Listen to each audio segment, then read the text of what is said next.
Strange things. I've read a few. Okay, so what strange things do you read? When the stress is high and you just want to scream, what books do you reach for? When you need comfort reads, what do you glom onto?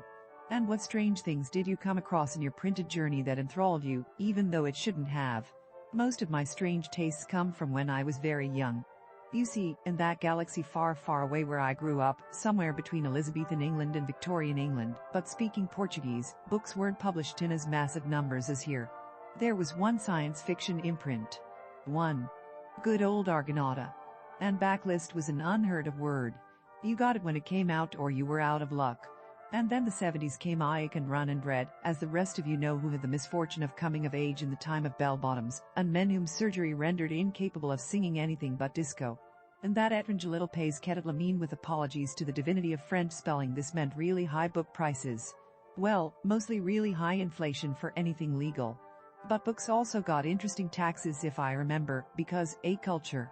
Who needs that? So as I hit 9 or 10, a book needed to be frightfully, scarily bad for me not to read it more than 6 times. I mean, this was BC before children when I read up to 6 books a day. Had to read 6 books a day. Totally addicted. I burned through all of my poor brother's SFF. Bribed male friends out of their boy club adventures.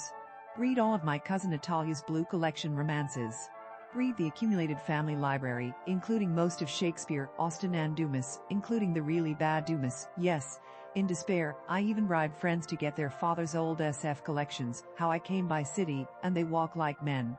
Of course, my dad's mystery collection was completely fair game, as was anything else that came under the devouring reading appetite, including but not limited to literature, encyclopedias, unwanted ads. As you can imagine, a childhood like that scars you deeply and irretrievably. One of the sniffle horrible scars I bear is the ability to enjoy less than divine prose. Heck, to enjoy the living daylights out of formulaic stuff that is nonetheless entertaining. Some of the stuff aged badly, at least for me. I don't think I'll ever be a fan of Thomas Mann in either German, Portuguese or English. And what was with Thus Spake Zarathustra? Don Quixote, too, I'd agree with Borges, was the most unnecessary of all books ever written. But other stuff I return to in time of distress, like a child seeking his mother's embrace after hurting himself. One of these is Leslie Charteris' Sane Books. If you've only watched the movie, find these books and read them. Much better than the largely insufferable movie. Poorly edited and, more importantly, often bizarrely copied, they nonetheless have fast-paced stories and suddenly delightful turns of phrase.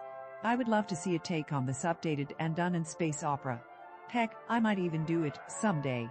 Another one is Giovanni Guareschi's Don Camillo stories. Yes, I know they're dated, branded really, by their post-World War II Cold War world. And yet, I would bet you real money that if you go into them with a seeing eye, you will find some of the best crafted short stories this side of heaven. Just perfect little gems. The ones with Don Camillo are good enough, but then there are the ones set in that universe that are just perfect ghost stories or supernatural gems.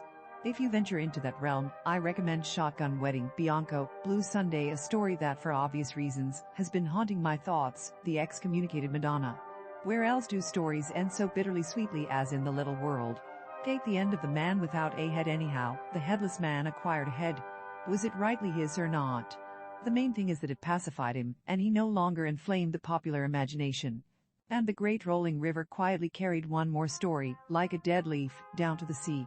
And where else can a story of political strife end this way? Pepin is the communist mayor and Don Camillo's natural enemy. At this point Smilzo rode up like a demon on his motorcycle, having been worried over his chief's delay.